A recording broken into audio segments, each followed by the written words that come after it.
మరొక సమయాన్ని, మరొక తరుణాన్ని ఆయన సన్నిధిలో నిలవడానికి ఆయన చూపిన కృప కొరకై మరొకసారి నిండు హృదయంతో స్తోత్రం చెల్లిద్దాం. స్తోత్రం, స్తోత్రం, స్తోత్రం, స్తోత్రం.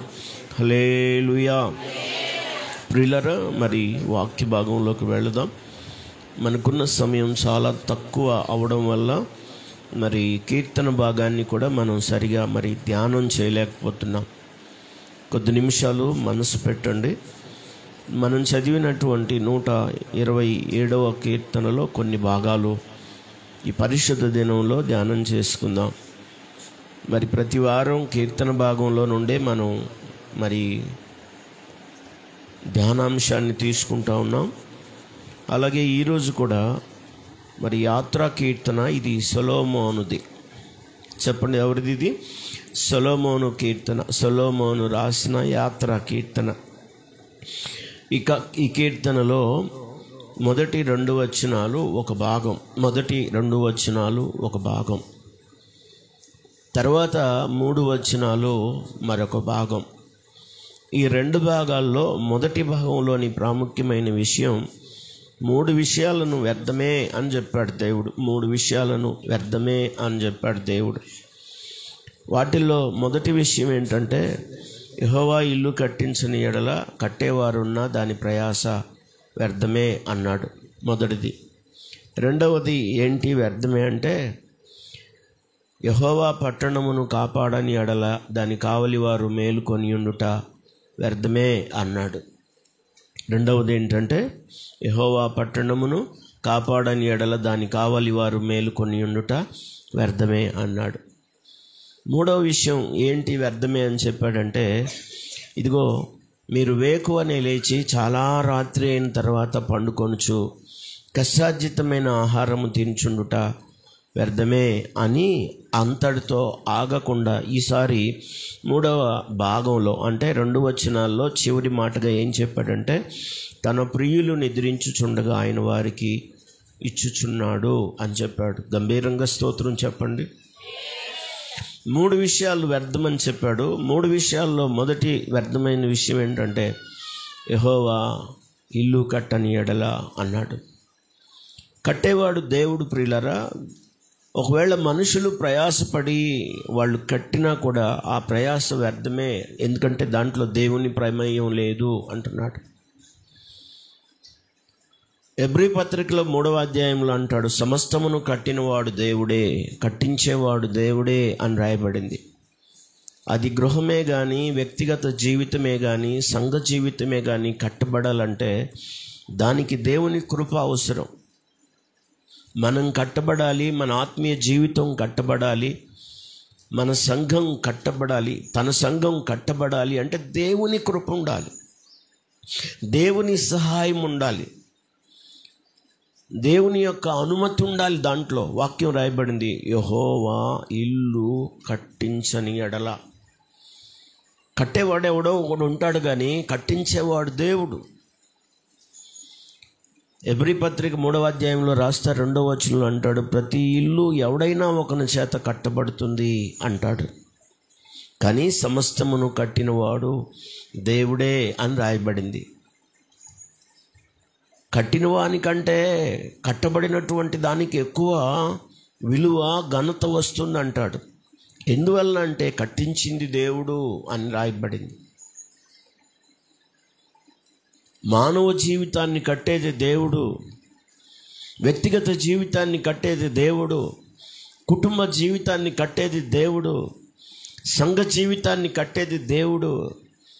కట్టే దేవుని చేతిలో మనం లేకపోతే కట్టేవాళ్ళు ఎవరున్నా, ఎలాంటి వారున్నా దాని ప్రయాస వ్యర్థమైపోతుంది. కనుక మనం దేవుని చేత కట్టబడినట్లు, దేవుని చేత కట్టించబడినట్లు మనం దేవుని స్వాధీనంలోకి రావాల్సిన అవసరం ఈ వచనం ద్వారా మనం గ్రహించాలి. అందుకే అంటున్నాడు, యెహోవా ఇల్లు కట్టించని ఎడల. దాన్ని కట్టేవారు ఎంత ప్రయాసపడతారు. చాలా గృహాలు నేను చూసిన ఉన్నాయండి, కట్టినవి కట్టినట్టే ఉన్నాయి కానీ ఇంతవరకు వాటిలో ప్రవేశించి వాటిలో నివసించిన దాఖలాలు లేవు. చాలా గృహాలు నేను చూశాను. దాని ప్రయాస వ్యర్థం. ఒక్కొక్కసారి అలాంటివి కొలాబ్ చేయడం కూడా చూశాను. ఓపెన్ చేయకుండా ఎంతో లక్షలు ఖర్చు పెట్టి వ్యయాన్ని హెచ్చించినా కూడా నిరుపయోగంగా పడి ఉన్నవి చాలా ఉన్నాయి. దేవుని ప్రమేయం ఉండాలి ఒక కట్టడం వెనుక. నేను భౌతిక సంబంధమైన కట్టడాన్ని, కన్స్ట్రక్షన్ గురించి చెప్పట్లేదు, కానీ మన హృదయం దేవునిలో కట్టబడాలి, విశ్వాసంలో కట్టబడాలి, ఆత్మ సంబంధమైన జీవితంలో మనం కట్టబడాలి, సంఘ జీవితంలో కట్టబడాలి. దాని కొరకు మనకి దేవుని సహాయం అవసరం. దేవుడు మనల్ని కట్టడానికి మనం ఇష్టపడాలి. పత్రిక భాగంలో ఏం రాస్తాడంటే భక్తుడు, మనం దేవుని చేతి పని అయి ఉన్నాం అంటాడు. మనం దేవుని చేతి పని అయి ఉన్నాం.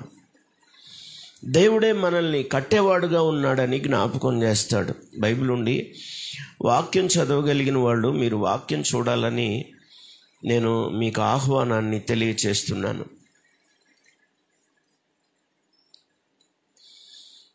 కొరింథీయులకు రాసినటువంటి పత్రికలో ఒక మంచి భాగాన్ని వాక్యం ద్వారా మనం గమనిస్తాం.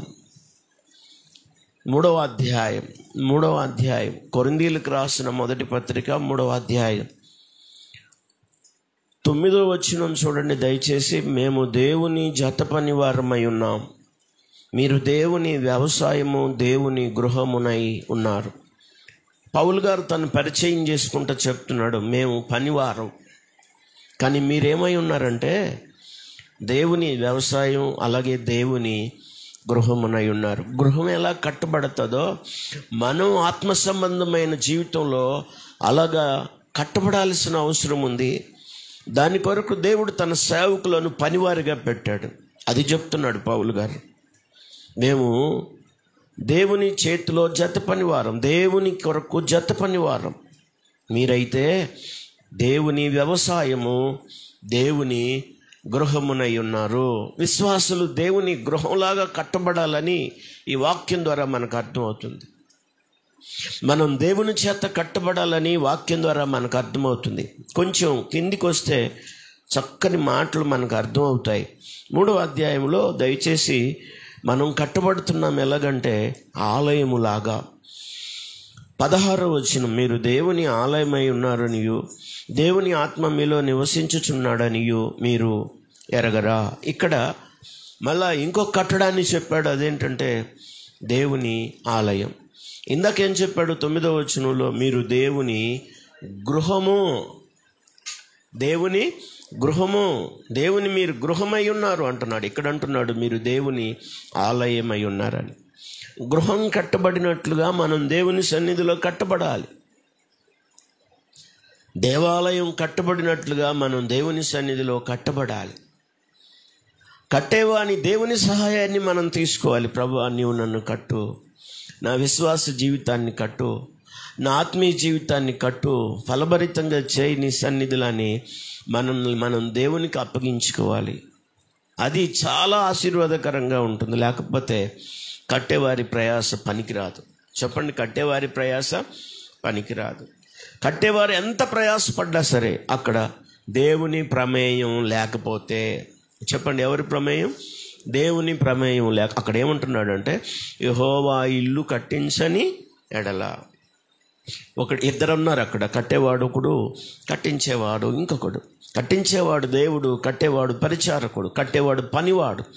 ఆ పనివాడిని ఉపయోగించుకొని ఆయన తన గృహాన్ని కడుతున్నాడు. ఆయన తన పనివాడిని ఉపయోగించుకొని దేవాలయాన్ని కడుతున్నాడు. 2 విషయాలు అర్థమైనవి అన్నవాడు స్తోత్రం చెప్పండి. ఇంతకీ మందిరాన్ని కడుతుంది ఎవరు? గృహాన్ని కడుతుంది ఎవరంటే పరిచారకుడు. కానీ కట్టించేవాడు మాత్రం ఎవరంటే దేవుడు. స్తోత్రం చెప్పండి.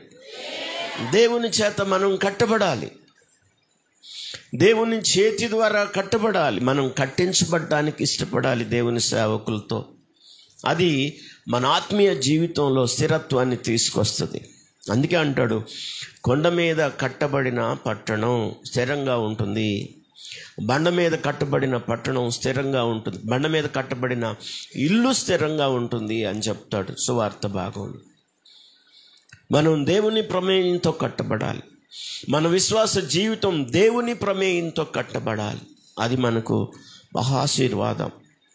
రెండవది ఏంటంటే యెహోవా పట్టణమును కాపాడని ఎడల. చెప్పండి, యెహోవా పట్టణమును కాపాడని ఎడల. పరిపూర్ణమైన కాపుదల దేవునిదే ప్రియులారా. ఎన్ని కాపలాలు కాసేవారు ఉన్నా, ఎన్ని ప్రొటెక్షన్లు నీకున్నా, దేవుడు కానీ నీ కాపుదల ఇవ్వకపోతే, దేవుడు కానీ నిన్ను కాపాడకపోతే, నిన్ను కాపాడేవాడు అసలు ఎవడు కూడా ఉండడు. ఎంత అద్భుతమైన మాట చెప్పాడంటే, యెహోవా పట్టణమును కాపాడని ఎడల దాని కావలి వారు మేలుకొని ఉండుట వ్యర్థమే. ఈ రెండు వ్యర్థతల గురించి మీరు జాగ్రత్తగా గుర్తుపెట్టుకోండి. వ్యర్థమే, ఇక అంతే. ఎంత ప్రొటెక్షన్, ఎంత సెక్యూరిటీ ఉన్నా సరే అది వ్యర్థమే. ఎవరు కాపాడకపోతే, దేవుడు కాపాడకపోతే. కాబట్టి భౌతిక సంబంధమైన కాపుదలను ఎప్పుడు ఆశపడద్దు, లేకపోతే వాటిని ప్రొటెక్షన్గా పెట్టుకోవద్దు. దేవా నువ్వే నన్ను కాపాడాలి. గడిచిన వారంలో అంటే 4 వారాల కిందట అనుకుంటాను 121వ కీర్తన చెప్పేటప్పుడు నేను చెప్పాను, నిన్ను కాపాడుతాడు, నీ ప్రాణాన్ని కాపాడుతాడు, నీ ప్రయాణాన్ని కాపాడుతాడు, ఆయన నీ సమస్తాన్ని కాపాడుతాడు అనే విషయాన్ని మనం 4 వచనాల ద్వారా చూసాం. మనం 3వ వచనంలో ఆయన నిన్ను కాపాడువాడు కొనుకడు, ఇశ్రాయేలును కాపాడువాడు కొనుకడు, నిద్రపోడు. 5వ వచనంలో యెహోవాయే నిన్ను కాపాడును. అలాగే 7వ వచనంలో యెహోవా అపాయం రాకుండా నిన్ను కాపాడును. 7వ వచనం 2వ భాగంలో ఆయన నీ ప్రాణమును కాపాడును. 8వ వచనంలో 2వ భాగంలో ఆయన నీ ప్రయాణంలో కాపాడును. పరిపూర్ణ కాపుదల ఎక్కడుందంటే దేవునిలో ఉంది. అందువల్ల యెహోవా పట్టణాన్ని కాపాడకపోతే దాని కావలి వారు రాత్రంతా మేలుకొని ఉన్న వ్యర్థమే. ఇంకొక పక్క నుంచి ఆ పట్టణానికి కంత పడుతుంది, ఇంకొక పట్టణాన్ని నుంచి శత్రువు ఆ పట్టణాన్ని ఆవరిస్తాడు. ఎందుకంటే దేవుడు కాపుదల లేదు అక్కడ. నీ కుటుంబానికి దేవుని కాపుదల ఉండాలి, నీ వ్యక్తిగత జీవితానికి దేవుని కాపుదల ఉండాలి. ఒక మాట చెప్తాను అమ్మా, కుటుంబానికి కాపుదల అంటే సహజంగా మనం ప్రాకారాలు చూసుకుంటాం, ప్రహారీలు చూసుకుంటాం, అర్థమవుతుందా? మనకున్న ఇంటి గోడలను కాపుదలగా చూసుకుంటాం. కానీ ఆత్మ సంబంధమైనటువంటి జీవితంలో మనకు మన యొక్క మనస్సాక్షికి కూడా కాపుదల అవసరమని పత్రిక భాగంలో అపోస్తలుడైన పౌలు చెప్పాడు. బైబిల్ ఉందా? వాక్యం చదవగలిగిన వాళ్ళు ఫిలిప్పీలకు రాసిన పత్రికలో ఒక అద్భుతమైన మాట చూడాలని నేను ప్రేమతో మీకు ఆహ్వానాన్ని తెలియచేస్తూ ఉన్నాను. వాక్యాన్ని అందరూ చూడాలి, దయచేసి వాక్యాన్ని అందరూ చూడాలని మీకు నేను ఆహ్వానం తెలియదు. 4వ అధ్యాయంలో 4వ వచనం నుండి కొన్ని మాటలు. ఎల్లప్పుడూ ప్రభువునందు ఆనందించుడి, మరలా చెప్పుదును ఆనందించండి, మీ సహనము సకల జనులకు తెలియబడనీయుడి, ప్రభు సమీపంగా ఉన్నాడు. దేన్ని గూర్చి చింతపడకుడి కానీ ప్రతి విషయంలోనూ ప్రార్థన విజ్ఞాపనముల చేత కృతజ్ఞతాపూర్వకంగా మీ విన్నపములు దేవునికి తెలియచేయండి. అందరూ చూడండి దయచేసి. అప్పుడు సమస్త జ్ఞానమునకు మించిన దేవుని సమాధానం, అప్పుడు సమస్త జ్ఞానమునకు మించిన దేవుని సమాధానం యేసు క్రీస్తు వలన మీ హృదయములకును మీ తలంపులకును కావలి ఉండును. ఇప్పుడు కాపలా ఎక్కడ? దేనికి కాపలా? దేనికి? ఇందాక వరకు మనం చెప్పుకున్న కాపుదల దేనికంటే మన భౌతిక సంబంధమైన శరీరానికి. మనం కట్టుకున్న ప్రాకారాలు మన భౌతిక సంబంధమైన శరీరానికి, మన కుటుంబానికి ప్రాకారాలు ఉపయోగపడతాయి. కానీ దానికంటే ఎక్కువైన కాపుదల మనకు అవసరం. అది దేనికంటే మన హృదయమునకును తలంపులకును. స్తోత్రం చెప్పండి. నా వైపు చూడండి. ఇంటికి ప్రాకారం ఉండి ఒంటిని కాపాడుతుంది, కానీ ఒంటిలో ఉన్న హృదయానికి, అతని లోపలుండే తలంపులకు కాపుదలు ఇచ్చేవాళ్ళు ఎవరైనా ఉన్నారా? అందరు నా వైపు చూడాలి, ఇటు చూడాలి. చాలా అర్థవంతంగా ఆలోచిస్తే కానీ మీకు అర్థం కావు. ఏదో వచ్చాము వెళ్ళామన్నట్టుగా ఉండొద్దు. మన ఒంటిని కాపాడుకోవడానికి మనం కట్టుకున్న ప్రాకారం ఉపయోగపడుతుంది, మన ఇంటి గోడలు ఉపయోగపడతాయి. కానీ ఇవి మన హృదయానికి కాపుదల కావు, అలాగే మన తలంపులకు కాపుదల కావు, వాటికి అడ్డులు లేవు. అందుకే రెక్కలు చాచినట్టుగా ఎగిరిపోతూ ఉంటాయి మన తలంపులు. మనుషులైతే మందిరంలో ఉంటారు, కానీ మనసు మాత్రం ఏడో ఉంటుంది విదేశాల్లో. వీసా అక్కర్లేకుండా తిరుగుతూ ఉంటుంది, దానికి పాస్పోర్ట్ అక్కర్లేదు, ఇక అది తిరుగుతూ ఉంటుంది. అది స్వేచ్ఛ ఎక్కువ, కానీ దానికి కూడా దేవుని కాపుదల ఉంటుందంట. స్తోత్రం చెప్పండి. అర్థమవుతుందా? మనం కట్టుకున్న ప్రాకారాలు మన శరీరాన్ని కొంతవరకు కాపాడుతాయం, కానీ అది కూడా వాక్యం చెప్తుంది, యెహోవా కానీ ఆ పట్టణాన్ని కాపాడకపోతే, దేవుడు కానీ ఆ పట్టణాన్ని కాపాడకపోతే దాని కావలి వారు మేలుకొని ఉన్న వ్యర్థమే. గాజా పట్టణానికి ఎంత కాపుదల ఉంటుందో, కానీ ఏమైంది మరి? శత్రువులైన ఇశ్రాయేలీల చేత అది కాల్చబడింది అంతే. అసలు శ్మశానపు దెబ్బగా మార్చబడింది. ఇశ్రాయేలీలకు కూడా ఎంతో ప్రొటెక్షన్ ఉంది, కానీ వారి ద్వారా, అంటే గాజా ప్రజలు, అక్కడ ఉండేటువంటి హమాసు వాళ్ళ ద్వారా ఇశ్రాయేల్ పట్టణానికి కూడా చాలా నష్టం జరిగింది. అది ఇంకా 18 నెలలు నిండిని, 19 నెలలు వచ్చినాయి, ఇంకా చల్లారలేదు. ఒక పట్టణాన్ని దేవుడు కాపాడకపోతే, ఒక వ్యక్తిని దేవుడు కాపాడకపోతే, ఒక కుటుంబాన్ని దేవుడు కాపాడకపోతే, కాపాడే వాళ్ళు ఉన్నారు అనుకుంటే వాళ్ళ కాపుదల వ్యర్థమే. ఎవరిని నీ కాపుదలగా పెట్టుకు, ఎవరు కాపాడతారు అనుకుంటున్నావు? ఈ మధ్య ఒక పండుగ వచ్చింది, రాఖీ పండుగ. రాఖీ పండుగ అంటే మరి ఊర్లు వెళ్ళి కొంతమంది కట్టొచ్చారు, ఊర్ల నుంచి పిలిపించుకొని కట్టుకున్నారు. కొంతమందికి కట్టినందుకు ఒక ఏడుపు, కట్టనందుకు ఇంకొక ఏడుపు, కట్టించుకున్నందుకు ఒక ఏడుపు, కట్టించుకోనందుకు కూడా ఇంకొక ఏడుపు. మళ్ళీ పెట్టినందుకు ఒక ఏడుపు, దాంట్లో పెట్టనందుకు ఇంకొక ఏడుపు, ఎదుట ఒక ఏడుపు, దాటెళ్ళినాక ఇంకొక ఏడుపు. అలాంటివి మన ఊర్లో, మన ప్రాంతంలో జరగనందుకు స్తోత్రం చెప్పండి. మీరు చాలా ముదురులు అని చెప్తే మీరు బాధపడతారు. అనను సైగ తెలియకుండా పనులు చేస్తూ ఉంటారు మనోళ్ళు, అంతే. సైగ తెలియకుండా పనులు చేస్తూ ఉంటారు.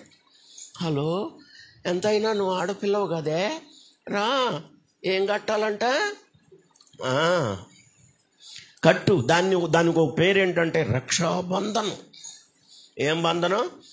రక్షాబంధనే శిక్షాబంధన అయింది కొంతమందికి. ఈ మధ్య సొంత చెల్లిని అన్న గొంతు కోసి చంపేశాడు. ఈ రాఖీ గట్టినోడేవాడు దుర్మార్గుడు. ప్రమాణం చేసి వాగ్దానం చేసిన వాడే దుర్మార్గంగా చంపేశాడు. బంధంలో లేదు బంధం, ఆత్మ సంబంధమైన బంధం శ్రేష్టమైన అనుబంధం. స్తోత్రం చెప్పండి గట్టిగా. ఇలాంటివి ఎన్ని నీకున్నా ఇవి మనుషులకు కాపుదలనివ్వో. వాక్యం చెప్తుంది, దేవుడు నిన్ను కాపాడకపోతే, దేవుడు ఆ పట్టణాన్ని కాపాడకపోతే, దేవుడు ఆ వ్యక్తిని కాపాడకపోతే, విచిత్రం ఏంటంటే 1000 మంది చచ్చిపోతారు, ఎవడో ఒకడు బ్రతుకుంటాడు. వాడు చెప్తాడు, అక్కడ మీరు కాలిఫోర్నియాలో జరిగిన సంఘటన గుర్తుందా? అనేక మంది ఇళ్ళు భస్మపటలమైపోయినాయి, కానీ ఒక క్రైస్తవుడి ఇల్లు అలా మిగిలిపోయింది. అంతటి కాలిఫోర్నియా డిస్టిక్లో శ్మశానం దెబ్బగా మారితే ఒక క్రైస్తవుని ఇల్లు మిగిలిందట. దాన్నే కాపుదల అంటారు. కొట్టి చప్పట్లు గట్టిగా. 1000 మంది నిరాశ్రయులైపోయారు. బుగ్గిపాలు, ఇల్లు, గృహాలు, కార్లు, అంతస్తులు, ఏసీలు మండిపోయాయంతే. కానీ ఒక కుటుంబం కాదు, కనీసం ఆ ఇంటి దరిచేరలేదండి. ప్రాకారంగా ఉన్న చెట్లు దాకా వచ్చి, అలాగే ఇంటి కనీసం ప్రాకారం వేసినట్టుగా, వాస్తవంగా ప్రాకారం లేదు ఆ ఇంటికి, చెట్లు ఉన్నాయి చుట్టూ, చెట్లకు తగిలి అలా వెళ్ళింది, కానీ ఆ ఇంటిని మాత్రం అంత ఫోర్స్గా వచ్చిన అగ్ని టచ్ చేయలేదు. ఎవరు కాపాడాలి నిన్ను? దేవుని కాపుదల నీకు ఉండాలి, దేవుని కంచి ఉండాలి. సాతాను దేవుని దగ్గరికి వెళ్ళి, ఏవు చుట్టూ నువ్వు కంచేసావు, నేనేమని పాడు చేయగలను? అందుకే అతడు నిన్ను గణపరుస్తున్నాడు, అందుకే అంత భయభక్తులు కలిగి ఉన్నాడు, అందుకే అంత నీతిమంతుడుగా ఉన్నాడు. ఒకసారి అతని చుట్టూ నువ్వు వేసిన కంచె తీసేసి చూడు, ముఖం ఎదుటే దూషిస్తాడు. కంచె తీసేశాడు, రోగాలు అనుమతించాడు. ఎన్ని ప్రయత్నాలు చేసినా అపవాదికి అవకాశమే లేకుండా దేవునికి మహిమార్థమై నిలబడ్డాడు యోబు. ప్రత్యేకంగా దేవుడు కాపాడకపోతే అతనికి ఉండేటువంటి ఎన్ని కాపుదలైనా అవి వ్యర్థమే. దేన్ని నీ కాపుదలుగా ఉంచుకుంటున్నావో, ఏ కాపుదల కింద నువ్వు ఉన్నావో, దేవుడు నిన్ను కాపాడకపోతే, దేవుని కాపుదల్లో నువ్వు లేకపోతే అవి వ్యర్థమే. దావీదును చాలాసార్లు పొడిచి చంపుతానని తిరిగాడు సౌలు, కానీ వాక్యంలో మనం చదివాం, దావీదు ఎక్కడికి వెళ్ళినా యెహోవా అతనిని కాపాడుచుండెను. చప్పట్లు కొట్టి అందరూ స్తోత్రం చెప్పి. దేవుడు నిన్ను కాపాడాలి, దేవుడు నీ కాపుదలుగా ఉండాలి. అందుకే గొప్ప భక్తుడు రాజైన తర్వాత కూడా అంటాడు కదా, ఒకప్పుడు కాపరి సైతం యెహోవా నా కాపరి అంటాడు 23వ అధ్యాయంలో. చెప్పండి, యెహోవా ఆయనే ఒక కాపరి పశువులకి, కానీ దేవుడు నాకు కాపరి. ఇప్పుడు అడుగుతున్నాను, నీ కాపుదల ఎవరి కింద ఉంది? ఎవరి కాపుదల్లో నువ్వు? నా వాక్యం చెప్తుంది, యెహోవా పట్టణమును కాపాడని ఎడల దాన్ని కావలి వారు మేలుకొని ఉన్న వ్యర్థమే. గన్ పట్టుకొని ఉంటాడు, గన్ షూట్ చేయడానికి రెడీగా ఉంటాడు, కానీ వాడిని కాపాడడానికేమో కానీ తను కాపాడుకోవడానికి కూడా అవకాశం ఉండకపోవచ్చు కొన్నిసార్లు. ఎవడు కాపాడుతాడు అనుకుంటే వాడికే కాపుదల లేని పరిస్థితులు ఈ దినాల్లో. అందుకే దేవుని పిల్లలకి దేవుని కాపుదల అవసరం. చెప్పండి, దేవుని కాపుదల అవసరం. దేవుడు కాపాడకపోతే నీకున్న కాపుదలన్నీ ఒకరోజు ఏమవుతాయి అంటే వ్యర్థమే. అది మాత్రం పెట్టుకోవాలి మీరు, వ్యర్థమే అవి. మానవ సంబంధమైన నీ కాపుదలలు, నువ్వు ఎంచుకున్న కాపుదలలు వ్యర్థమే. దేవుడు కాపాడకపోతే, నిన్ను కాపాడకపోతే, నీ కుటుంబాన్ని కాపాడకపోతే, నీ వ్యక్తిగత జీవితాన్ని కాపాడకపోతే, నీ సంఘ జీవితాన్ని దేవుడు కాపాడకపోతే నీకుండే కాపుదల వ్యర్థమే. 3వ మాట జ్ఞాపకం చేస్తాను. వాక్య భాగాన్ని జాగ్రత్తగా చూడాలని నేను మీకు ఆహ్వానం తెలియజేస్తున్నాను. 3వది వ్యర్థం అని చెప్పింది ఏంటంటే, మీరు వేకువని లేచి చాలా రాత్రి అయిన తర్వాత పండుకొనుచు కష్టార్జితమైన ఆహారం తినుచుండుట వ్యర్థమే. ఎప్పుడే లేస్తున్నారు అంటే వాళ్ళు బ్రతకడం కోసం చాలా వేకువనే లేచి, అయినా వేకువనే లేచేవాళ్ళు ఇప్పుడు ఎక్కడున్నారు? పని చేసుకోవడానికి ఇదివరకు వేకువనే లేచేవాళ్ళు, తెల్లారగట్లనే లేచేవాళ్ళు, 4ంటికి 5ంటికి లేచేవాళ్ళు. ఇప్పుడు కూడా అక్కడక్కడ ఉన్నట్టున్నారేమో. ఈ అనుభవం మాకుందన్న వాళ్ళు చేతులు ఎత్తి స్తోత్రం చెప్పండి. ఎప్పుడో సంగతి వద్దు, ఇప్పుడు మాకుందనేవాళ్ళు. అసలు వేకువనే లేచేవాళ్ళు ఎవరున్నారు? వేకువనే లేచి నిన్ను వెతుకుతాను ప్రభువా అన్నాడు 63వ కీర్తనలో దావీదు. వేకువనే నిన్ను వెతుకుతాను. వేకువనే లేచే అనుభవం. రాత్రి జాములు కాకమునుపే నీ శాసనాలను చూసినట్లు నా కళ్ళు తెరుచుకుంటానన్నాడు 119వ కీర్తనలో. 147వ వాక్యంలో రాత్రి జాములు కాకమునుపే, చదవండి, తెల్లవారక మునుపు అంటే ఇంకా రాత్రి ఉండగానే, తెల్లవారక మునిపే వేకువనే. తర్వాత 43వ కీర్తనలో కూడా అంటాడు, దేవా నా దేవుడు. 40వ కీర్తనలో అంటాడు, నేను నీ సన్నిధిలో కనిపెడుతున్నాను. 43 మొదటి వచనం, దేవా నా దేవుడవు నీవే. ఎప్పుడు వెతుకుతాడంట? వేకువనే లేచే అనుభవం మనం దేవుని సన్నిధిలో కలిగి. కానీ వీడు పని చేయడానికి ఎప్పుడు లేస్తున్నాడంటే రాత్రి, చాలా వేకువనే లేస్తున్నాడు. కానీ ఆ పని ఎప్పుడు దాకా చేస్తున్నాడంటే చాలా పొద్దుపోయిందాక. కొంతమందికి ఏమంటారంటే దీన్ని, క్షణం తీరిక లేదు, దమిడి ఆదా లేదు, చేసినోడు చేసినట్టే ఉంటారు. రాత్రి ఎప్పుడో చీకటితో లెగుతారు. మళ్ళీ అందరు నిద్రపోయినా కూడా ఏదో గలబల మోగుతానే ఉంటాయి వస్తువులు, శబ్దాలు. ఏం చేస్తుంటారో తెలీదు. రాత్రి ఏకుంజామున ప్రారంభమైంది ఆ పని, తెల్లారదో. ఇలాగ రాత్రి అయిన తర్వాత, చాలా రాత్రి అయిన తర్వాత కష్టార్జితమైన ఆహారం తినటం వాక్యం చెప్తుంది వ్యర్థమే. ఇదేంటి? బతకాలంటే పని చేయాలి కదా, కష్టపడాలి కదా. కానీ ఇంత వేకువనే లేచి అంత రాత్రి అయిన తర్వాత కూడా పండుకుంటున్నా, అది కష్టార్జితంగానే చెప్పాడు, కష్టంతో కూడిన విషయంగా చెప్పాడు. కానీ ఒక అద్భుతమైన విషయం చెప్పాలనుకుంటున్నాను. దేవుడు తన పిల్లల్ని పోషించే విధానం అద్భుతం. అదే మీకు నేను ఇందులో జ్ఞాపకం చేయాలనుకుంటున్నాను. అక్కడ ఏం రాయబడిందంటే 2వ వచనంలో 2వ భాగంలో, తన ప్రియులు నిద్రించుచుండగా ఆయన వారికి ఇచ్చుచున్నాడు. చప్పట్లు కొట్టి అందరూ స్తోత్రం చెప్పండి గట్టిగా హల్లెలూయా. తన ప్రియులు అనండి. ఎవరు? తన ప్రియులు అంటే దేవునికి ప్రియులట. నిద్రపోతూ ఉండంగా ఆయన వారికి కావాల్సిందేవో అవి ఇస్తున్నాడంట. అంటే లేచే తలకే రెడీగా ఉంటాయి. కొన్నిసార్లు చూడండి, మన పిల్లలు వాళ్ళు నిద్ర లేవు కానీ వాళ్ళ కోసం అట్లు, పరోటాలు, ఇడ్లీలు, ఉప్మా, ఎన్ని రకాలు ఉంటే అన్ని చేసి పెడతాం. వాళ్ళు లేచి లెగ్గని అడుతూ చెప్పారు, లేరా బ్రష్ చేయి, ఆకలి అవుతుంది అమ్మడి, ఎప్పుడో నీ కోసం రెడీ చేసి పెట్టా. స్తోత్రం చెప్పండి. అప్పుడు వాడు ఏం చేస్తాడు? నేరుగా వెళ్ళి బ్రష్ చేసుకొని డైరెక్ట్గా వచ్చి ప్లేట్కి వేసుకొని తింటమే. మనం ఆ అనుభవాల్లోకి రాలేకపోతున్నాం. వాక్యం చెప్తుంది, తన ప్రియులు నిద్రించుచుండగా ఆయన వారికి ఇచ్చుచున్నాడు. స్తోత్రం చెప్పండి. నువ్వు నిద్రపోతూ ఉండగానే, నువ్వు పడకల్లో ఉండగానే నీకోసం ఆయన నీకు కావలసినవి సిద్ధపరిచేవాడుగా ఉన్నాడు. తన ప్రియులు, అది కావాలి ఇక్కడ. దేవునికి ఎవరైతే ప్రియులుగా ఉంటారో వాళ్ళకి రాత్రి వీడు నిద్రపోతూ ఉండగా వాడికి ఇస్తాడంట దేవుడు. స్తోత్రం చెప్పండి. దేవుని పిల్లలకి వాళ్ళు నిద్రపోతూ ఉండగా వాళ్ళు లేచేసరికి వారికి కావలసినవి దేవుడే సిద్ధపరిచేవాడుగా ఉన్నాడు. నేను చెప్తున్నాను, గుర్తుపెట్టుకోండి. ఆశగల ప్రాణాన్ని ఆహారం చేత తృప్తిపరిచే దేవుడు, ఆకలి కొనిన వారిని ఆహారం చేత తృప్తిపరిచే దేవుడు మన దేవుడు. ఇశ్రాయేలీయులనే తన ప్రజల కొరకు దేవుడు వేరొక ఆహారం సిద్ధపరచకుండా 40 సంవత్సరాల అరణ్యంలో పోషించిన దేవుడు. వాక్యాన్ని చదివితే వాళ్ళు ఐగుప్తు దేశంలో నుంచి అడుగుపెట్టిన బయటకు వచ్చేటప్పుడు ఏ ఆహారాన్ని తీసుకున్నారో తర్వాత మళ్ళీ వాళ్ళ ఆహారం సిద్ధపరచుకోలేదు. ఇంకొక ఆహారం లేనే లేదు వాళ్ళ దగ్గర. ఎప్పుడు దాకా అంటే వాగ్దానం చేసిన కానాను దేశంలో అడుగు పెట్టేదాకా. వాగ్దాన దేశంలో వాళ్ళు అడుగు పెడుతూ ఉండగా పైనుంచి కురిసే మన్నా ఆగిపోయి కింద నుంచి భూమిలో నుంచి వచ్చే ఆహారం అప్పుడు వారి కోసం ఆ పంట తినటం ప్రారంభించారు. స్తోత్రం చెప్పండి. ఇంతకాలం ఎవరు పోషించారు వాళ్ళని అంటే దేవుడే పోషించాడు.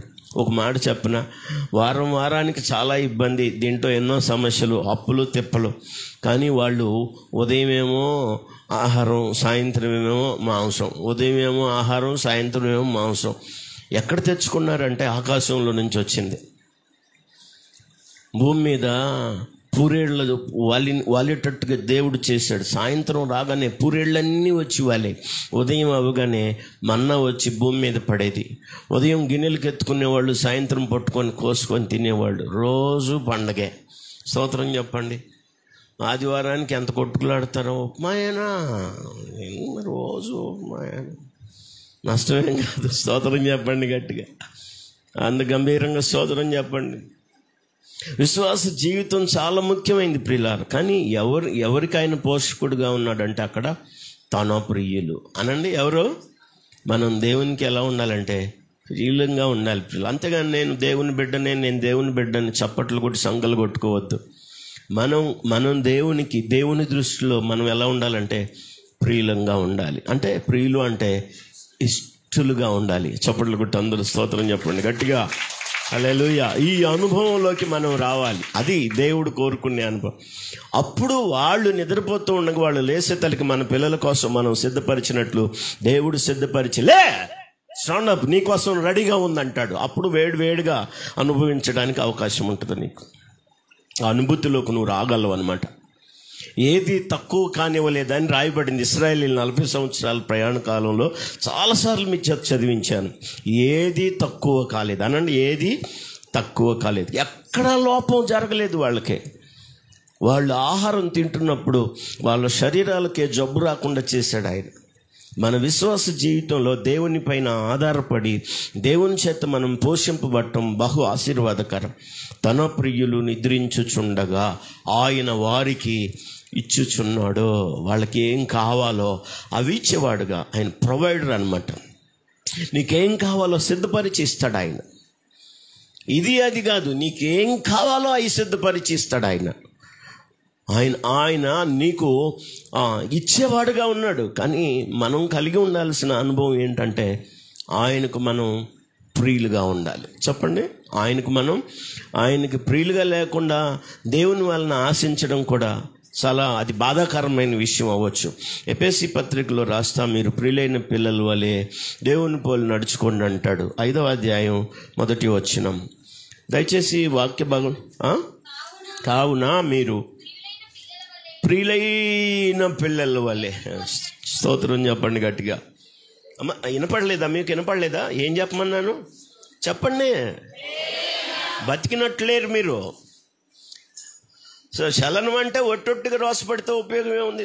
దాంట్లో మనకు స్పందన అంటే మన శరీరం బతుకుందనుకో, అది రియాక్ట్ అవుతుంది. అది లేకపోతే మీరు గుండు సూది కాదు, ఏం పెట్టి పొడిచినా దానికి చలనం రాదు. ములుకు పెట్టి సహజంగా ఈ గేదెలు ఉంటాయి కదా, అరక దున్నే ఎద్దులు, వాటికి ఏం చేస్తారంటే అవి కదలకపోతే అంతకి కొంత కర్ర ఒకటి ఉంటుంది, దాన్ని చివరిన చిన్న ములుగు పెడతారు, దాన్ని ములుగర్ర అంటారు. ఎంతమందికి తెలుసు? నిద్రపోయేవాళ్ళు చెప్పండి, కుర్చీలో కూర్చొని ఎంతమందికి తెలుసు ములుగర్ర? దాన్ని అప్పుడప్పుడు దాన్ని పెట్టి గట్టిగా పొడుస్తాడు వాడు. కొన్ని అలా పొడిసి ఆ పొడిసే దగ్గర అంత మానుగా అయిపోయింది, కానీ అవి మాత్రం కదలవు. పొడిసి ఆ ప్రాంతం అంతా ఏమైపోయింది అంటే గాయంతో నిండి అది కూడా మానుగాయ అయిపోయింది. అలవాటు అయిపోద్ది అది, దానికి పొడవబట్టడానికైనా ఇష్టపడుతుంది, కానీ అడుగు మాత్రం ముందుకేయదు. అలాంటి వాళ్ళు మన సంఘంలో లేనందుకు స్తోత్రం చెప్పండి. ఏమన్నా బడువు నువ్వు, ఏమన్నాను నేను ఇంతే, నా పరిస్థితి ఇంతే, నా బ్రతికింతే, నా తత్వం ఇంతే, నా మాట ఇంతే, నా క్రియలు ఇంతే. మారరు ఇలాంటి వాళ్ళు, మార్చుకోరు ఇలాంటి వాళ్ళు. మానుగాయలాగా పడిపోద్ది, కానీ కఠినపరచబడుతుంది, కానీ మారని స్థితి కొంతమందిది. మన విశ్వాస జీవితంలో ఛేంజింగ్ అంటే ఎలాంటిదంటే మనం ఆయనకి ప్రియులంగా మారాలి, మనం ఆయనకి ఇష్టలంగా మారాలి. ఎంత అద్భుతమైన మాట చెప్పాడు 5వ అధ్యాయంలో 1వ వచనం. కావున మీరు ప్రియులైన పిల్లల వలె. పక్కన వాళ్ళకి చెప్పండి, నువ్వు దేవునికి ప్రియమైన పిల్లవని చెప్పండి, దేవునికి ప్రియమైన బిడ్డవని చెప్పండి. అబ్బా, దేవునికి సెకండ్ ఇవ్వండి అమ్మ పక్కన వాళ్ళకి, నువ్వు దేవునికి ప్రియమైన పిల్లవని చెప్పండి. స్తోత్రం, హల్లెలూయా. మనం అంటే దేవునికి ప్రియులైన పిల్లలుగా. అందరూ చూడండి, ఇంట్లో అందరూ ఉంటారు, కానీ ఎంతమంది ప్రియులు ఉంటారు? పిల్లలు చాలా మంది ఉంటారు ఇంట్లో, కానీ అందరు ప్రియులు గారు. అది తప్పు. అందరు ప్రియులు అంటే ఒట్టిదే, ఎవరినో ఒకళ్ళు ఖచ్చితంగా ప్రియులు. ఎన్ని చెప్పిన పాస్ గారు ఆడికంటే ఇది మంచిది, ఆ మాట ఉంటుంది, లేకపోతే వీడి మీద మనసు ఉంటుంది. ఎన్నైనా కొంచెం మాట తీరు కొద్దిగా ఇదిగా ఉంటుంది, ఆ పిల్లకంటే ఈడేనా అయ్యం. ఎవరో ఒకళ్ళు ప్రియులుగా ఉంటారు, కతిమ వాళ్ళు అప్రియులుగా ఉంటారు. ప్రియులు కాదు, అందరూ ప్రియులు కారు.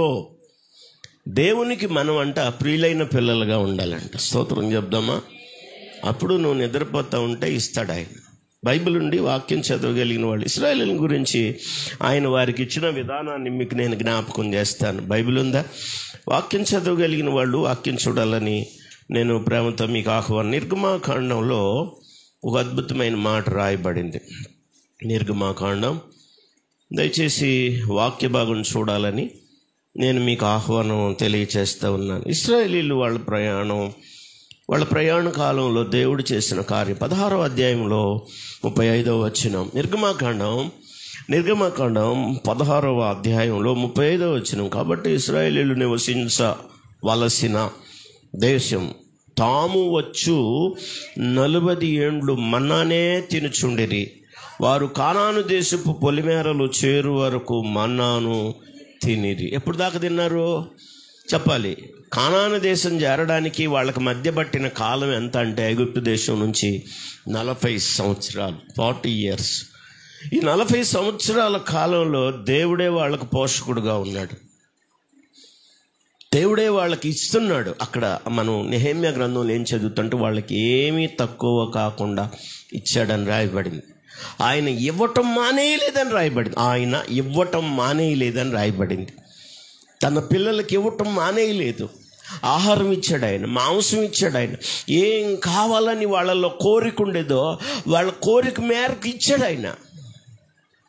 అదే ఆశగల ప్రాణాన్ని తృప్తిపరిచే దేవుడు అన్నదే దాని గురించి. వాళ్ళని పోషించడం కోసం తన ప్రియులు నిద్రిస్తుండగా ఆయన వారికి ఇస్తున్నాడు. మిగతా వాళ్ళు ఎప్పటి నుంచి ఎప్పటి వరకు పనిచేస్తున్నారు? ఎప్పటి నుంచి? ఎక్కువనే 4 గంటలు, మరి 3 గంటలు. అప్పటి నుంచి కుండలు పగులుతూనే ఉంటాయి, మోత వస్తూనే ఉంటాయి. ఏం జరుగుతుందో తెలియదు. మరి ఎప్పుడు దాకా అంటే మళ్ళా చాలా రాత్రి అయ్యి అందరూ చాలామంది నిద్ర, కొంతమంది 7 గంటలకే పండుకుంటారేమో, సైలెంట్ అయిపోతుంది వాతావరణం. కానీ కొంతమంది ఇళ్లలో నుంచి 3 గంటలకు కూడా మోతలు వస్తూ ఉంటాయి. మరి అక్కడ ఏం జరుగుతుందో ఏమో. స్తోత్రం చెప్పండి గట్టిగా. ఈరోజు మీకు నేను ఆహ్వానంతో, తన ప్రియులుగా ఎవరైతే ఉన్నారో ఆయన అంటే వారికి ఏం చేస్తున్నాడు? ఇచ్చుచున్నాడు. నువ్వు దేవునికి ప్రియమైన బిడ్డగా ఉండు. నువ్వు పండుకొని నిద్రపోతూ ఉండగా లేచి తలకి నీకోసం రెడీగా ఉంటుంది అన్నమాట. ఆయన సిద్ధపరిచింది. ఆయన నీకు మంచి పోషకుడుగా ఉంటాడు. ఇక్కడ రాయబడింది, ఇశ్రాయేలీలు 40 ఏండ్లు తాము నివసించవలసిన దేశము వచ్చేదాకా కూడా 40 ఏండ్లు వాళ్ళు మన్నానే తిన్నారు. అంటే వాళ్ళు పొయ్యి పెట్టి ఇంకొక ఆహారం అనేది అసలు తయారు చేసుకోలేదు. వాక్య భాగం చదవడానికి మీరు ఇంకా ఇష్టపడండి. యెహోషువ గ్రంథం వాక్యాన్ని చూడగలిగిన వారు, చదవగలిగిన వాళ్ళు జాగ్రత్తగా చూడాలని నేను మీకు ఆహ్వానం తెలియజేస్తాను. 5వ అధ్యాయం చూడండి దయచేసి. 10, 11, 12 వచనాలు. ఇశ్రాయేలీయులు గిల్గాల్లో దిగి, అంటే గిల్గాల్ అంటే కనాను దేశపు సరిహద్దు అనమాట.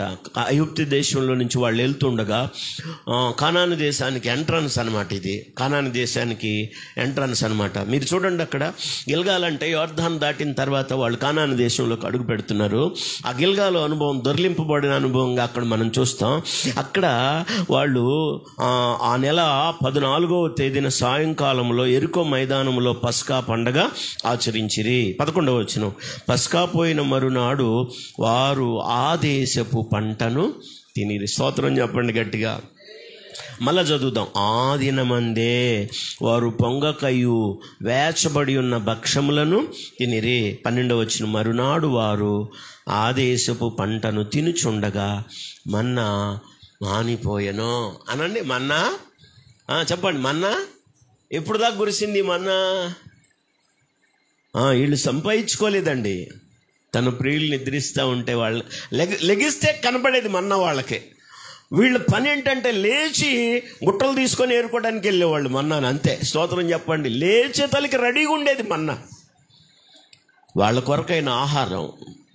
కానీ రాత్రి లేచి ఏకోజామున లేచి చాలా రాత్రి అయిన తర్వాత కష్టార్జితమైన ఆహారం తింటాడు. ఎంత వ్యర్థమని చెప్పాడు అక్కడ. వ్యర్థమే. దేవుడు లేని ప్రయాస, దేవుడు లేని కాపుదల, దేవుడు లేని కట్టడ, దేవుడు లేని కట్టుబడి వ్యర్థమే.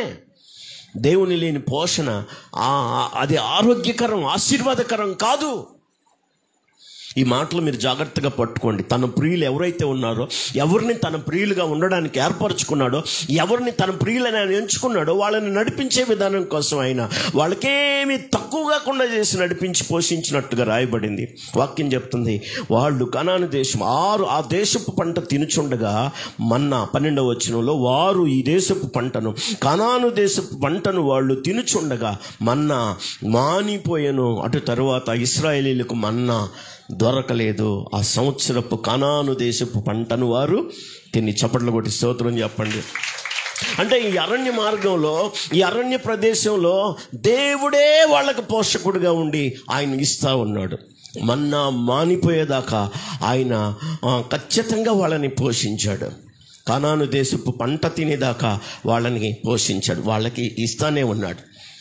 సాయంత్రం రాత్రి అయితే మాంసం ఇచ్చాడు, పగలైతే మన్నాని ఇచ్చాడు, ఆకాశం నుంచి ధాన్యాన్ని కురిపించాడు. తన ప్రియులు నిద్రించుచుండగా, అనండి, తన ప్రియులు పండుకొని నిద్రపోతూ ఉంటే తెల్లారు లేకపోవటం. వాళ్ళు దేనికోసం లేచేవాళ్ళు అంటే మన్నా కోసం లేచేవాళ్ళు. అగ్గి పెడితే మళ్ళీ మన్నా ఉండేది కాదు, కరిగిపోయేది. అగ్గి వచ్చిందాకా ఉండేది కాదు మన్నా. నా వైపు చూడాలి. అగ్గి వచ్చిందంటే మన్నా కరిగిపోయేది. కాబట్టి అగ్గి రాకముందు ఏం చేయాలి? లేచి వెళ్ళి మన్నాని ఏరుకొచ్చుకోవాలి, సిద్ధపరచుకోవాలి. కాబట్టి ఎవరు బుట్టలాళ్ళు తీసుకొని, ఎవరు సొట్లాళ్ళు తీసుకొని వెళ్ళేవాళ్ళు. మానకి తీసుకొని ఆ మానడు కొనుక్కోవాలి, దాంట్లో పోసుకోవాలి, రావాలి. అది లెగ్గానే కనపడేది, వాళ్ళు ఇద్దరు లెగ్గానే కనపడేది. దానికోసమే వెళ్ళేవాళ్ళు, దానికోసమే లేచేవాళ్ళు అనుకుంటాను.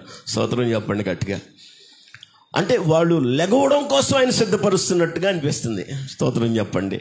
అది కీర్తన గ్రంథంలో చెప్తున్నాడు. తన ప్రియులు నిద్రించుచుండగా ఆయన వారికి ఇచ్చుచున్నాడు. లేదు అనుకోకుండా చెయ్యగల సమర్థుడు దేవుడో. ఎక్కడుంది హల్లెలూయా అనేది? ఎక్కడెక్కడో ఉంది, లోపల నుంచి రావాలి బయటికి. లేదు అనుకోకుండా పోషించగల సమర్థుడు మన దేవుడు. ఇంకా రాలా అది బయటికి. నువ్వు చాలా రాత్రి వేకువని లేచి కష్టపడుతున్నావు, పగలంతా కష్టపడుతున్నావు, రాత్రి చాలా టైం అయిందాక కష్టపడుతున్నావు. ఏది విశ్రాంతి? ఏది నెమ్మది? ఏది సంతోషం? ఏది దాంట్లో ఆనందం? ఏది? అది వ్యర్థమే. వాక్యం చెప్తుంది. దేవుడు నీకు ఇవ్వకపోతే, దేవుడు నిన్ను కాపాడకపోతే, దేవుడు కట్టించకపోతే ప్రతిదీ వ్యర్థమే. ఇంకొక అంశంలోకి మనం వెళ్ళాలి, కానీ సమయం లేదు. ఆ అంశం ఏంటంటే, కుమారులు యెహోవా అనుగ్రహించు స్వాస్థ్యం. గర్భఫలము ఆయనిచ్చు బహుమానం. పిల్లలు ఎవరైనా దేవుని పిల్లలే, దేవుడిచ్చిన వాళ్ళే. దీంట్లో ఎక్కువ తక్కువ ఏం లేదు. కొంత కుమారుల గురించి ఎక్కువ ఆలోచిస్తారు కొంతమంది, కుమార్తెల గురించి తక్కువ ఆలోచిస్తారు కొంతమంది. నేనైతే మొదటి నుంచి చెప్తున్నాను, మీరు గుర్తుపెట్టుకోండి, కుమారుల కంటే కుమార్తెలు ఏమాత్రం తక్కువైన వాళ్ళు కాదు. చెప్పండి, దేవుని దృష్టిలో కుమారులు కుమార్తెలు సమానమే. ఆస్తి పంపకాల్లో కూడా గవర్నమెంట్ ఇప్పుడు సుప్రీంకోర్టు కూడా ఆర్డర్ ఇచ్చింది ఏంటంటే కుమారుడికి ఎంత ఇవ్వాలో కుమార్తెకు కూడా అంత ఇవ్వాలని. రాసి పెట్టుకోండి. కొంతమంది మేము కట్నం ఇచ్చి నీకు పెళ్లి చేసాం, చదివించాం, పంపించి ఇక చూడబాక వెనక్కంటే తప్పో లేదో. కొడుకు నువ్వు ఏం సిద్ధపరుస్తావు అలాగే కూతురుకు కూడా ఇవ్వాల్సిందే.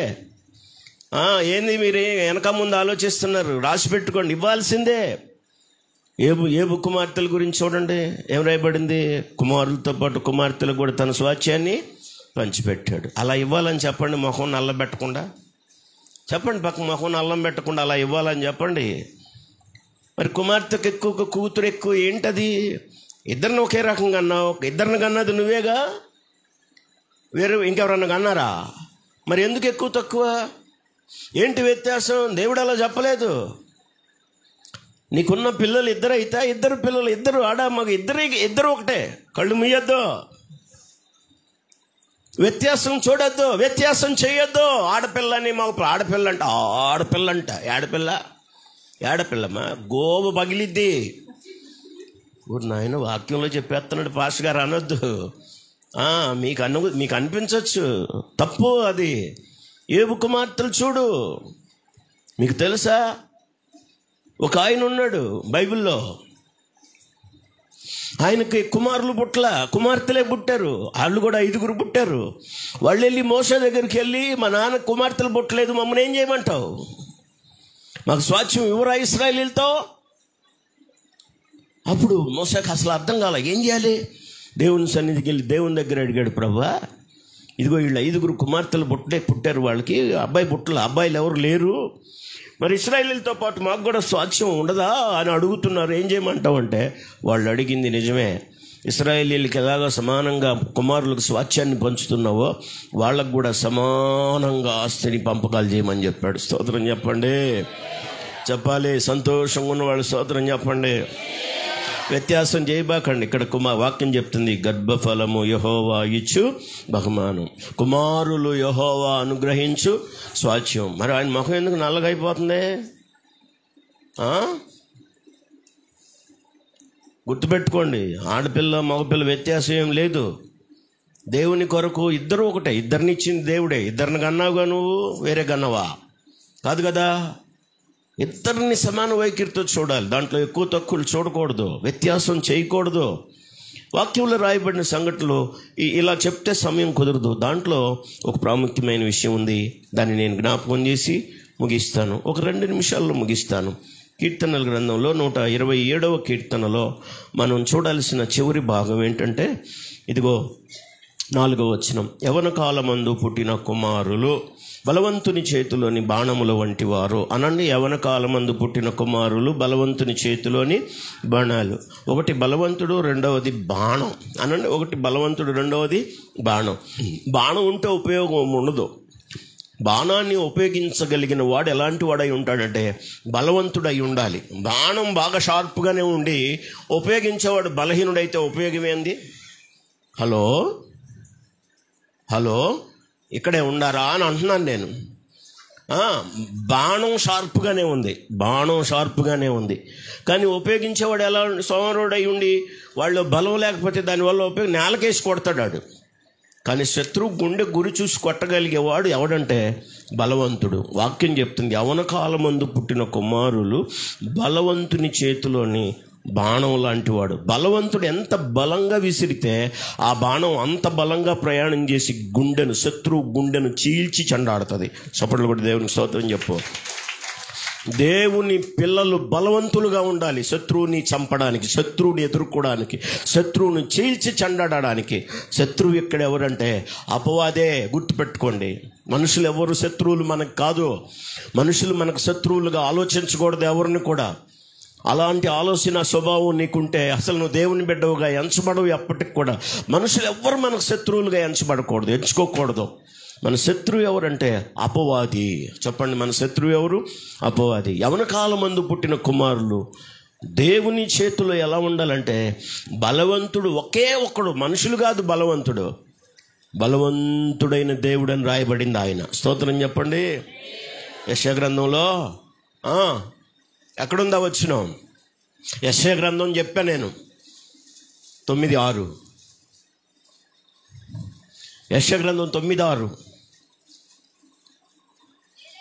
ఏలయనగా మనకు శిశువు పుట్టెను, కుమారుడు అనుగ్రహించబడిను, ఆయన భుజం మీద రాజ్యభారం ఉండును, ఆశ్చర్యకరుడు, ఆలోచనకర్త, బలవంతుడైన దేవుడు. అమ్మా, ఏ దేవుడు? చెప్పండి, ఏ దేవుడు? నీ బలం ఎంత? నాకు బలం ఉందన్న వాళ్ళు చేతులు ఎత్తండి. మన బలం రాత్రి 2 రోజులు తెల్లారి పనికిరాదు.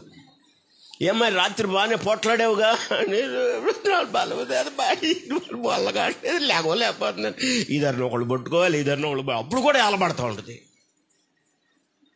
ఇద్దరిని ఒకళ్ళు పట్టుకొని ఇద్దరిని ఒకటి పడి రాత్రే కదా మేము మేసాల మీద వేస్తున్నావు, నా సంగతి తెలీదు, ఎట్ట కనపడుతున్నావు మనిషిలాగానే అనుకుంటున్నా నేను. గోతం ఒకటి వేసుకొని బురకలాగా సిగ్గు లేకుండా ఎట్ట కనపడుతున్నాను నేను, పిప్పళ్ళ బత్తలాగా కనపడుతున్నావు, ఎట్ట కనపడుతున్నావు? దానికి మళ్ళీ దేమానా? ఎందుకంత ధీమా? మన దేహం దేనికి పనికి వస్తుంది? మన శరీరం దేనికి పనికి వస్తుంది? దేనికి పనికి రాదు అది. దాన్ని గురించి అతిశయపడద్దు, దాన్ని గురించి అది పెద్దది ఏదో నిన్ను కాపాడుతుంది నీ బలం అనుకోవద్దు. కొంతమంది వాపు చూసి బలం అనుకునే వాళ్ళు ఉండరు. ఏం చూసి? వినపళ్ళ వాపు చూసి అనండి. కందిరేగేదో కొట్టింది అనుకోండి, సహజంగా ఉన్న తోలు ఇంతలా ఉబ్బిద్ది, అది బలం కాదు. కొంతమందికి కొన్ని రకాల వాపులు ఉంటాయి. వాతం ఉంటుంది, అది కూడా వాపే అనమాట. బలంగా కనపెడతారు కానీ వాళ్ళు నుంచోలేరు, కూర్చోలేరు. ఏం చేస్తాం మరి? శరీరం చూడటానికి మాత్రం 4 ఏనుగులు శరీరం ఉంటుంది. ఉపయోగం ఏముంది?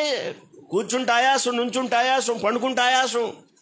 పండుకుంటే కూడా ఆయాసం, పండుకుంటే ఆయాసం, కూర్చుంటే ఆయాసం, నడిస్తే ఆయాసం. ఏంటి మన శరీరం దేనికి? కాబట్టి చిన్న చిన్న వాపులు ఉంటాయి, వాటిని చూసి బలం అనుకోవద్దు. పక్కన వాళ్ళకి చెప్పండి, వాపు చూసి బలం అనుకోవద్దు అని చెప్పండి. చిన్న చిన్న వాపులు ఉంటాయి, వాపు బలం కాదు. బలవంతుడు దేవుడు ఒక్కడే. చప్పట్లు కొట్టి స్తోత్రం చెప్పండి గట్టిగా. చెప్పండి, బలవంతుడైన దేవుడు, నిత్యుడగు తండ్రి. ఇప్పుడు నువ్వు బలవంతుడైన దేవుని చేతిలోకి రావాలి. నా చూడు, ఇదిగో యవనస్తులు చూడండి, మీరు బలవంతుని చేతిలోని బాణాలంటే దేవుడు చేతిలో బాగా విసిరే బాణాల్లాగా షార్ప్గా మీరుంటే ఆయన మిమ్మల్ని కానీ శత్రు గుండెల్లో మీరు గుణపాల్లాగా దిగబడతారు. ఎట్ట కనపడుతున్నావు? దేవునికి బలవంతుడైన చేతిలో బాణంలాగా ఉన్నావా నువ్వు? యెహోవా నా కాపరే కానీ నాకు మాత్రం ఏం లేదు కాదు, ఊపిరే లేదు. వారానికి ఒకసారి 2 వారాలకు ఒకసారి నువ్వు కనపడతా ఉండి నేను ఇలా చెబుతూ ఉంటా. స్తోత్రం చెప్పండి గట్టిగా. శనివారం ఎక్కడికి వెళ్ళా? ప్రార్థన ఏం చేసావు? మందిరం ఏం గుర్తొచ్చిందా? రాలేదా? ఎలా నువ్వు బలవంతుని చేతిలో బాణంలాగా ఉంటావు? ఇక్కడ రాయబడిన ఒక అద్భుత మాట చెప్పనా? ఆ అద్భుతమైన మాట ఏంటంటే, అట్టి వారితో తన అంబులు పొదిని నింపుకొని వాడు ధన్యుడో. అందరూ చూడండి, యవన కాలమందు పుట్టిన కుమారులు బలవంతుని చేతిలోని బాణం. అమ్మ, బలహీనుడి చేతిలో బాణం ఉన్నా కూడా ఉపయోగం ఉండదు అనండి. బాణం షార్ప్గా ఉంది, బాణం చాలా చురుగ్గా ఉంది, బాగా షార్ప్గా వెళ్ళిపోద్ది అనమాట. తెగి గుండెల్లో శత్రువుని గుండెలు చీల్చుకొని వెళ్తుంది. కానీ దాన్ని ఉపయోగించేవాడు ఎలాంటి వాడై ఉండాలి? అర్థమవుతుందా? బాణం వేరు, బాణాన్ని వేసేవాడు వేరు. బాణాన్ని వేసేవాడు ఎలాంటి వాడై ఉండాలంటే దాన్ని లాగి ఖచ్చితంగా విడవగలిగిన బలవంతుడై ఉండాలి. వాడు ఎంత బలంగా లాగి విసిరితే అంత బలంగా బాణం షార్ప్గా వెళ్ళి శత్రు గుండెల్లో గుచ్చుకుంటుంది. స్తోత్రం చెప్పండి గట్టిగా. ఇక్కడ ఒక అద్భుతమైన విషయం చెప్తాను మీకు. 5వ వచనం, వారితో తన అంబులు పొది నింపుకొని వాడు ధన్యుడు. బలవంతులైన వాళ్ళ ద్వారా ఎవరైతే తన అంబులు పొదిని నింపుకుంటారో, లేకపోతే ఉపయోగించబడటానికి అంబులు పొదిలో వాళ్ళు చేరుతారు. అంబులు పొది అంటే అర్థం ఏంటంటే బాణాలు పెట్టుకోవడానికి ఒక స్టోర్ చేసుకోవడానికి ఒక సాధనం అనమాట. అంబులు పొది అంటే ఆయుధాల నిధి అనండి. అంబులు పొది అంటే ఆయుధాల నిధి. ఆయుధాల నిధి. మనకున్న ఆయుధాల నిధిలో బ్రహ్మోస్ ఒకటే. మొన్న యుద్ధంలో ఉపయోగించిన బ్రహ్మోస్ ఎంతమంది గుర్తుంది? విన్నారా? చదివారా? అందరూ కూగడుతున్నారంటే ఇతర దేశస్తులు, మాకు బ్రహ్మోస్ కావాలి, ఇస్తారా అని. బ్రహ్మోస్ అంటే అదొక రాకెట్ అనమాట. శత్రువులను కోల్చడానికి అదొక ఆయుధం. అలాంటి ఆయుధాలు మన ఆయుధ నిధిలో చాలా ఉన్నాయి. యవన కాలంలో పుట్టిన కుమారులు బలవంతుని చేతిలోని బాణాలు, అట్టి వారితో తన అంబులు పొదిని నింపుకొనినవాడు. అంటే అంబులు పొది నిండా అలాంటి షార్పు బాణాలై యవ్వన కాలంలో పుట్టిన కుమారులు అయి ఉండాలి. స్తోత్రం చెప్పండి. అమ్మా, ఎప్పుడు పుడతారు కుమారులు? చచ్చాక, అన్నీ ఊడిపోయాక, జుట్టు ఊడిపోయినాక, పొళ్ళు ఊడిపోయినాక. అబ్బాయి ఇటు చూడు రవి, ఎప్పుడైనా యవన కాలంలో పుట్టాలా లేకపోతే చచ్చిపోయేటప్పుడా? అరే ప్రార్థనకి ఇప్పుడే కాదు నాయన, వెళ్ళకూడదు, ఇప్పుడు వెళ్ళకూడదు, అన్నీ ఊడిపోయినాక వెళ్ళాలా? కాళ్ళు చేతులు అన్నీ. ఎవడో మీదటకు పాట పాడాడు, నాకు బలము ఉన్నంత వరకు పాడలేదు కాదు, నాకు స్వరము ఉన్నంత వరకు పాడలేదు నీ పాటలు, స్వరమంతా పోయాక స్వరమంతా పోయాక పాడాలని ఉంది నీ ఆడుతుంది. ఏడొచ్చింది? పాడాల్సిన టైంలోనూ రోడ్ల మీద తగాదలాడావు, నోరేసుకొని ఇంతలోను అందరి మీద ఎగబడి. ఇప్పుడు ఆ నోరు ఎక్కడొచ్చింది? పాడు. స్వరాన్ని ఇచ్చాడు దేవుడు. దేవుని కొరకు పాడు, దేవుని కొరకు మాట్లాడు, దేవుని స్తుతించడానికి, ఆరాధించడానికి యవ్వన కాలం. దేవుని కొరకు వాడబడటానికి యవ్వన కాలం. దేవుని చేతిలో, బలవంతుని చేతిలో బాణంలాగా ఉండడానికి యవ్వన కాలంలో పుట్టిన కుమారులు అవసరం. వారితో తన అంబులు పొదిని నింపుకొని వాడు ధన్యుడు. స్తోత్రం చెప్పండి. అట్టివారు ఎవడైతే యవన కాలంలో పుట్టిన కుమారులు లాంటి బాణాల చేత ఎవడైతే తన అంబులు పొదిని నింపుకుంటాడో అట్టివాడు సిగ్గుపడక అనండి. వారికి ఏం కలగదు? యవన కాలంలో ఎవరైతే బాణాల్లాగా తన పిల్లల్ని కలిగి ఉంటాడో వాడు సిగ్గుపడక విరోధులతో వాదిస్తారు గుమ్మాల్లో. స్తోత్రం చెప్పండి. శత్రువు ఎదుట సిగ్గు కలగని ఉన్నతమైన అనుభవానికి అట్టివారిని ఉంచుతాడు. కాబట్టి రక్షణ అనేటువంటిది యవన కాలంలో చాలా ముఖ్యం. ఆత్మ సంబంధమైన అపేక్ష దేవుని పిల్లలకు, యవన పిల్లలకు ఉండాలి. అంతేగాని నేను యవన కాలాన్ని లోకానికి, లోక ఇచ్చలకు ఉపయోగిస్తానంటే అది దేనికి పనికిరాంది. మళ్ళా చెప్తున్నాను, దేవుడు కట్టకపోతే నిన్నెవడు కట్టలేడు, కట్టేవారి ప్రయాస వ్యర్థమవుతుంది. దేవుడు కాపాడకపోతే నిన్నెవరు కాపాడలేరు, కావలి వారి ప్రయాస వ్యర్థమవుతుంది. రాత్రి చాలా వేక్కునే లేచి రాత్రి అయిన తర్వాత పండుకున్న కష్టార్జిత ఆహారం తింటున్న దేవుడు నీకు ఇవ్వకపోతే వ్యర్థం. కానీ తన ప్రియులు నిద్రిస్తుండగా యెహోవా వారికి ఇచ్చుచున్నాడు. నువ్వు కుమార్తె అవ్వచ్చు, కుమారుడు అవ్వచ్చు. ఒక బలవంతుని చేతుల్లోని బాణంలాగా ఉంటే శత్రువుకు గుబులు నువ్వు అంటే. ఎందుకంటే నువ్వెవరి చేతిలో ఉన్నావు? బలవంతుని చేతిలోని బాణంలో. నిన్ను ప్రయోగిస్తే శత్రువుకు దడ, శత్రువుకు భయం, శత్రువుకు ప్రాణ సంకటం. దేవుడి నిన్ను ఇలా వాడుకోవడానికి నువ్వు దేవునికి అప్పగించుకోవాలి. యవన కాలం నీ జీవితాన్ని దేవునికి అప్పగించుకోవాలి. అప్పుడు ఆశీర్వాదకరంగా నువ్వు పనిచేస్తావు, నువ్వు ఉపయోగపడతావు. ఓటమనేది లేకుండా శత్రువుతో వాదించగలుగుతాడు వాడని రాయబడింది. గుమ్మములలో అంతే చూడండి, అట్టివారు సిగ్గుపడక గుమ్మములలో తమ విరోధులతో వాదించి. ఎందుకని? వీడి ధైర్యం ఏంటి? లోపల ఎవరున్నారు? తన అంబుల పొదిలో బలవంతుని చేతులు అని బాణాలు లాంటి వారు ఉన్నారు. యవ్వన కాలంలో పుట్టిన కుమారులు ఉన్నారు, యవ్వన కాలంలో పుట్టిన గర్భఫలం ఉంది, దేవుని పిల్లలు ఉన్నారు. వాళ్ళు సిగ్గుపడక ఆ విరోధులతో వాదించగలిగినటువంటి సామర్థ్యాన్ని ఇవ్వగలిగిన వాళ్ళు ఉన్నారు. దేవుని ఉన్నతమైన సంకల్పానికి మనల్ని మనం అప్పగించుకుంటే ఒక ఆశీర్వాదకరమైన వ్యక్తిగా నువ్వు ఉంటావు ఈ లోకంలో. దేవుడు నిన్ను పోషించేవాడుగా, దేవుడు నిన్ను కాపాడేవాడుగా, దేవుడు నిన్ను కట్టేవాడుగా ఉండి నిన్ను ఆశీర్వదించి నడిపిస్తాడు. అందుకే యేసుక్రీస్తు వారిని లోకానికి పంపాడు. యేసుక్రీస్తులోనే మనకి కాపుదల, యేసుక్రీస్తులోనే మనం స్థిరపరచబడ్డాం. ఇంకా అనేక వచనాలు ఉన్నాయి. ఇంకా మనం దేవుని ఇల్లుగా మనం కట్టబడుతున్నామని పేతురు రాసిన పత్రికలో చెప్పాడు. దేవుని ఇంటిగా మనం రాయిలాగా ప్రతి ఒక్కరం కట్టబడుతున్నామని చెప్పాడు. అవన్నీ చెప్తే సమయం చాలదు. సమయం ఇప్పటికే 10 నిమిషాలు నా దృష్టిలో ఎక్కువ. కనుక మనం విశ్వాస జీవితాన్ని దేవుడు మనల్ని కట్టేలాగా మనం అప్పగించుకోవడం చాలా ఆశీర్వాదకరమని మీకు నేను ఆహ్వానాన్ని తెలియచేస్తున్నాను. బైబిల్ ఉందా? వాక్యం చదవగలిగిన వాళ్ళు ఈ మాట చూడాలని నేను మీ అందరికీ ప్రేమతో మీకు ఆహ్వానం తెలియచేస్తున్నాను. పేతురు రాసిన పత్రికలో ఒక మంచి మాట చూడాలని 2వ అధ్యాయంలో 4వ వచనం, మనుషుల చేత విసర్జింపబడినను దేవుని దృష్టికి ఏర్పరచబడినదియు అమూల్యమునైన సజీవమునకు రాయగు ప్రభునొద్దకు వచ్చిన వారై. 5వ వచనం, యేసుక్రీస్తు ద్వారా దేవునికి అనుకూలములగు ఆత్మ సంబంధమైన బలులను అర్పించుటకు పరిశుద్ధ యాజకులుగా ఉండునట్లు మీరును సజీవమైన రాళ్ల వలె ఉండి ఆత్మ సంబంధమైన మందిరముగా కట్టబడుచున్నారు. చప్పట్లు పడి అందరూ స్తోత్రం చెప్పండి. ఎలా కట్టబడుతున్నారు? మీరు సజీవమైన రాళ్ల వలె. ఇందాక నేను కట్టేవాడు ఒకడున్నాడు, కట్టించేవాడు ఒకడున్నాడు, కట్టబడుతున్న వారు ఉన్నారు. మళ్ళీ చెప్తున్నాను, కట్టేవాడు దేవుడు, కట్టించడానికి ఉపయోగించుకుంటున్నవాడు పరిచారకుడైతే కట్టబడేవారు విశ్వాసులు. ఎందుకొరకు దేవుడు కట్టించుకుంటున్నాడంటే ఆత్మ సంబంధమైన మందిరంగా తాను ఉండడానికి ఆయన కట్టించుకుంటున్నాడు. ఆయన చేత కట్టబడటానికి నువ్వు ఇష్టపడతావా? నీ కుటుంబం కట్టబడుతుంది, నీ వ్యక్తిగత జీవితం కట్టబడుతుంది, నీ సంఘ జీవితం కట్టబడుతుంది. దేవుని ఎదుట నిలబడగలుగుతావు సిగ్గుపడకుండా, అవమానపడకుండా. ఒక అద్భుతమైన వచనాన్ని మీరు చూడండి. అక్కడ 5వ వచనం, యేసుక్రీస్తు ద్వారా దేవునికి అనుకూలములకు ఆత్మ సంబంధమైన బలులు అర్పించుటకు పరిశుద్ధ యాజకులుగా ఉండునట్లు మీరును సజీవమైన రాళ్ల వలె ఉండి ఆత్మ సంబంధమైన మందిరముగా కట్టబడుచున్నారు. చెప్పండి, ఏ మందిరంగా? భౌతిక సంబంధమైన కట్టడం కాదని నేను ప్రారంభంలోనే చెప్పాను. ఆత్మ సంబంధమైన మందిరం.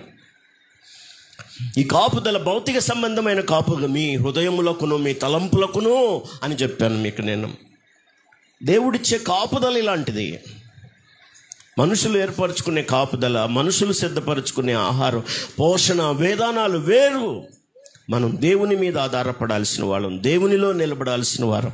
దేవుడు అట్టి కృప మహదైశ్వర్యాన్ని చేరుకొని వచ్చిన మనందరికీ మెండుగా దయచేయునుగాక. తలలు వంచండి, ప్రార్థన చేసుకుందాం. యేసుక్రీస్తులో మహిమైశ్వర్యంలో నుంచి, దేవుని మహిమైశ్వర్యం నుంచి ప్రతి అవసరత దేవుడు మీ కొరకు తీర్చునుగాక. ప్రార్థన చేసుకుందాం. తలలు వంచండి, ప్రార్థన.